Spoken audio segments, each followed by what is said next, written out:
Tim and George, I know both of you guys are extremely involved in humanitarian efforts, and thank you again for being here today. And we'll open it up for questions at this time. If you have questions for any of the distinguished guests up front, please raise your hand. We'll get you a wireless microphone, identify yourself, and we'll get started. We'll start right here with Claire. Claire B. Lang, Sirius XM NASCAR Radio. Jeff, whether that's the Olympics or the Heisman or NASCAR, it takes such total commitment to get to the place where you succeed or you get there. And then you look at winning as giving back. Defining winning as putting all into it, and then defining this as what winning really is. Is that crossroads sometimes very interesting to reach? It is, because especially when you're dealing with with children in cancer,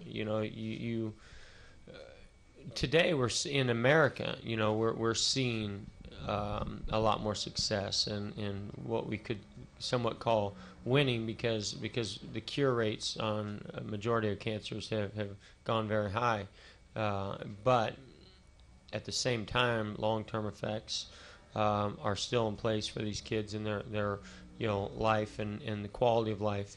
So, and there's still just so much to be done. You still see so many kids suffering and dying, and it just doesn't need to happen.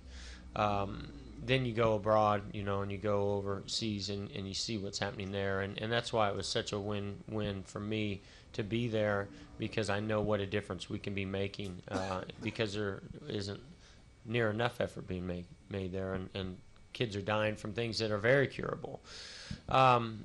Winning, I mean, what is that really truly all about? I mean, I think that life is a journey, and racing has been a big part of my life and my journey, and I've been able to experience winning more than I ever thought. But I like to go back to the opportunity that it really has given me, and I was thinking about this the other day. Gosh, we work so hard out here to try to win and put so much effort into it, and yet 10, 15 years from now, what is it all going to mean? Well, I mean, those trophies are nice, but they do tarnish. But when you save a child's life, and you have something as meaningful as this, those are things that stick with you for a lifetime. Let's go over to a question. Let's get one to Nate, and then we'll take this gentleman right here. Go ahead, Nate. Nate Ryan, USA Today. For Jim, what brought you? Did somebody nominate Jeff? What drew you to Jeff Gordon and his accomplishments? Like, how did that process work that you selected? Well, we have a committee with the Heisman Trust that we go out and vet as many people as possible. As you know, I think Jeff's part of Athletes for Hope, and we've had 3 winners previously from Athletes for Hope, which is out there trying to help athletes learn how to, get involved and give back to the community. We go through a process to try to find who we find best represents the Heisman Humanitarian Award and what it stands for. All of you are very aware of what Jeff does on the outside of his day-to-day job, and he cares about that. And that's very important to the Heisman Trust. So there's a number of people that make the list, and only a few that make it to the short list, and we're very honored to have Jeff as our winner. Go ahead, sir. I'm Ken Carr with WILN TV. For Tim and George, have you worked with athletes from other sports before in your charitable endeavors, and how important is that to get maybe athletes from across the spectrum of sports for these good causes? Well, it's always important to be able to. I've been doing my golf tournament out in California now for going on 19 years, and the more non-football players you have, the better people seem to react to the crowd that's there. So. Like I said, Jeff and I got this 49er Raider thing going, but some kind of way, I think on the charitable side, we're going to be able to mesh and make something happen. But no, it's extremely important, and anytime you're teaming up with someone like Jeff Gordon, I mean, that's just a tremendous thing for the Heisman, and he's one of the frat brothers now. So we got to teach him the secret handshake and all that, and he'll be okay. The same as Tim, I've been doing my golf tournament for 21 years, and anytime you can get involved with somebody like Jeff, it's great for for the kids, and that's what it's about. It's about the kids. Everybody's trying to help the kids. And Jeff, like I told Jeff, I said, hey, I ain't been your side since high school, so. Junior high. Junior high, yeah. Really. It's good. I know I have something to look forward to because I've always wanted to grow a few more inches. But it's always good. Jeff's a great guy, and what he stands for is certainly what the Heisman Trophy want. And he's a great guy. What can you say about him? He's a great guy. Let's go right here with Jeff. Hey, Jeff Hood of RacingToday.com. This is for Jeff Gordon. When did you get notification, and what was your initial reaction? Just trying to organize this event right here has been quite an endeavor. I mean, my schedule and trying to make sure that the Heisman is recognized in a way that continues to bring honor to it, and then our off season as well is very challenging. So I was made aware of it a while back, but it was a challenge because I didn't want to be nominated for something and not be able to be there to participate in the event and accept something while I'm supposed to be with my family on vacation or testing or racing. And so that was the biggest challenge is hearing about it, being excited about it, and wanting to really honor it in the way that I feel like it should be honored. And so we've been really working through the schedule, my schedule most of all, making sure that I could be there in December, and then since then it's been about trying to coordinate this event to make the announcement. But we've been talking about it for several months now. Let's go off to the left here, Marty.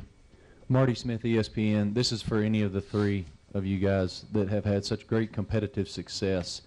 How does that success on the racetrack or the field transpire into almost an obligation to be philanthropic and to give back? For me, I sort of felt as if when I was at Notre Dame, even before I won the Heisman, that I had an obligation to give back. What I had learned in my first couple of years at Notre Dame is, that I was very fortunate, very blessed to have great role models around me. And even some of the guys at Notre Dame with me didn't have that. And, they had made it to Notre Dame, but they didn't have the role models. So my whole thing was that I wanted to go back and be a role model for younger kids. And so never thought I would have the platform that I ended up having. But I think it's paramount that, if you have a name, if you can lend it to some nonprofit or to some charitable event, it's just an amazing thing. I had an opportunity a couple of days ago to interview a couple of the Dallas Cowboys and some of the young superstars, and they just have no clue. They have no clue about that part of life, and you're trying to tell them, one day you're going to be a former Dallas Cowboy. and believe me, things change when you're a former, when they put former in front of your name. So, but I think it's hugely important. It's hugely important that we do all we could possibly do, especially when you're talking about, helping kids. My company now, what I do is I help nonprofit organizations fundraise more efficiently. That's what I'm doing on a day-to-day basis.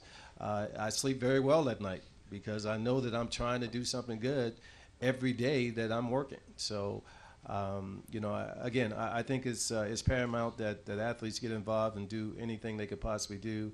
George has an incredible event going on down in South Carolina. It's like the party of all parties down there, But that weekend is dedicated to George Rogers and what he's doing for the kids down in South Carolina.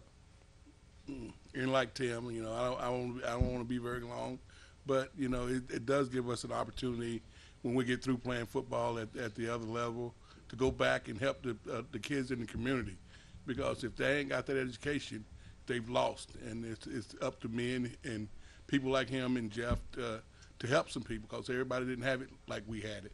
I was fortunate to be able to go to University of South Carolina and play football and be able to get a scholarship, and some people are not fortunate like that.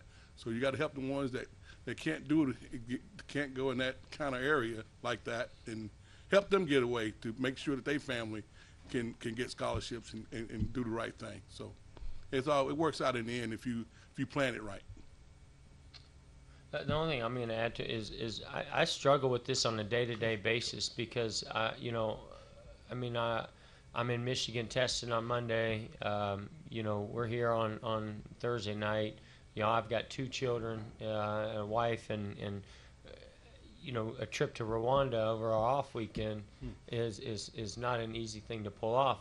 But yet, right now is when I'm most recognizable and can do the most good from a face, name, recognition, those types of things, which help draw in attention to it, whether it be media, whether it be funding for this cause. And I've got Trish Krieger, who runs my foundation, who's always giving me ideas on things. I'm sitting, Trish, my arms are tied behind my back. I can't do it. I can't be there that day. I can't do this. I can't do that. And I want to do it all. You want to do it all, and you struggle with that. But going back to what Tim said, I do the best that I can, and I sleep good at night knowing that I'm doing the best that I can, and trying to balance it all out from my focus on racing and doing my job here the best that I can, being a good dad, but also giving back as much as I can, especially to my foundation, which is Pediatric Cancer Research. But I look forward to that day when I have more time, because I really feel like I'll be able to dedicate myself in a whole new way to put a lot of my time into it.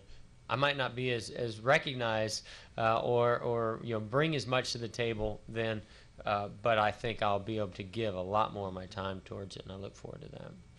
Got time maybe for one more question before we do a photo op with these guys. Claire, you got another one? Did Jeff go and just say he won't be recognized? Did he just say that? For real? You haven't wore, you do wear a helmet, but you get to take your helmet off. Here you go, Claire.